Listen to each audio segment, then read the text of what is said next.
ایک مرتبہ ایسا ہوا، اس نے جو خدائی کا دعویٰ کر بیٹھا نا، انا ربکم الاعلی، وہ یہ کہتا کہ میں تمہارا سب سے بڑا رب ہوں، میں تمہیں پالتا ہوں، پوری رعایا اس کے قبضے میں تھی، تو سارے لوگوں کے کھانے پینے کے اخراجات، ساری چیزیں وہ بادشاہ سنبھالتا، تو وہ یوں کہتا کہ میں تمہارا رب ہوں، کوئی اور نہیں۔ اب اس کی سرکشی طغیانی بہت زیادہ بڑھ گئی۔ ایک مرتبہ ایسا ہوا کہ فرعون نے خواب دیکھا، خواب میں اس نے یہ دیکھا کہ ایک ستارہ آسمان سے ٹوٹ کر اس کے محل میں گرا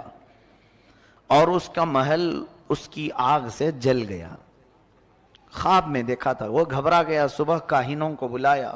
پوچھنے کے لیے خواب کی تعبیر کیا ہو سکتی ہے، تو ایک بڑے نجومی نے کہا کہ عنقریب تمہاری سلطنت میں بنی اسرائیل میں سے کوئی ایک بچہ پیدا ہوگا جو تمہاری سلطنت کو ہلاک کر دے گا،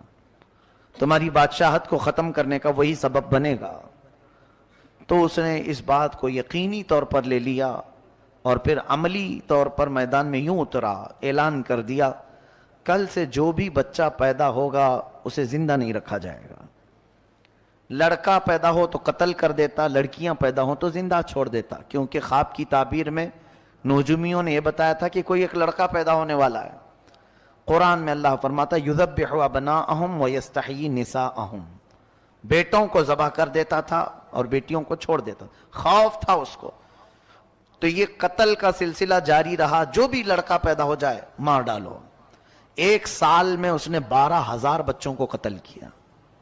کہ کہیں میری سلطنت کو ہلاک کرنے والا کوئی پیدا نہ ہو جائے۔ یہ کرسی کا غرور ہی ایسا ہوتا ہے، کرسی کا نشہ ہی ایسا ہوتا ہے، وہ یہ سوچتا ہے کہ میری سلطنت کو کبھی زوال نہیں آنا چاہیے، کبھی بھی اس کے اندر پرانا پن نہ آئے۔ انسان جتنا بھی کوشش کر لے، موت سے آج تک کوئی جیت نہیں سکا۔